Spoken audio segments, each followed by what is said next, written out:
Petere, lepší premiéru v pirátském dresu jste si asi těžko mohl představit. Vítězný gól navíc v oslabení, takže velká spokojenost po zápase, předpokládám. Tak samozrejme, je to spokojnosť, vyhrali sme a hovorím, že pred týmto výborným publikum a sme ich pripravili na krásne sviatky zajtrajšie a hovorím, dneska tomu nič už nechýbalo k tomu zápasu.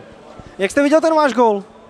Tak ja som dostal výbornú nahrávku a som išiel vlastne sám na brankára, ja som mu naznačil, že budem strieľať, ja som si ho potiahol do forehandu a brankár zostal stáť a som mu to dal do poloprázdnej brány. No.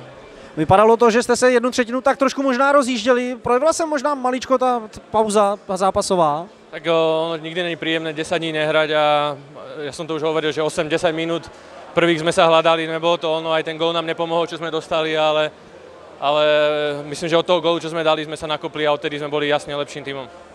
Pomůže té vaší adaptaci ten povedený výkon jak váš, tak celého týmu a ta výhra? Takže vždy je lepšie prísť a vyhrať a ešte pri tom streliť gól, takže verím, že to bude takto pokračovať aj teraz po sviatkoch a verím, že som to hovoril, že predĺžíme tú Vítkovickú sériu, že dneska bohužiaľ prehrali, takže že im to natiahneme. No. Jak vy osobně jste se cítil ve třetí formaci?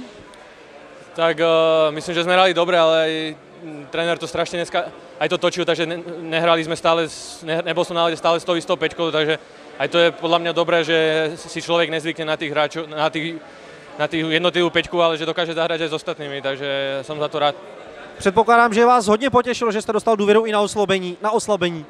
No ja som to, vlastne robili sme pred zápasom nejaké oslabovky alebo tak, ale som si aj myslel, že možno, že pôjdem, ale ma to samozrejme prekvapilo a myslím, že dneska celé mužstvo hrali oslabovky výborne, oni myslím, že si nevypracovali žiadnu vyloženú šancu a pritom mali veľa presiloviek, takže na to treba naviazať a pokračovať tak ďalej.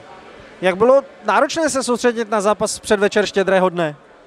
Tak my sme zvyknutí, ja som aj minulý rok hral vlastne na Vianoce, takže bohužiaľ je to tak robené a ja som není moc zástancom tohto, pretože aspoň tie 2 dní by mohli byť na Vianoce voľno, ale proste tak je to rozdiel a som rád, že sme hovorím, že tým ľuďom urobili radosť a hovorím, že zajtra si môžu dať v kľude toho vianočného kapra.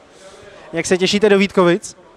Ja sa tam teším, ja hovorím, že mám tam výborné vzťahy, bol tam výborný kolektív, dobrí tréneri, takže ja sa na to teším a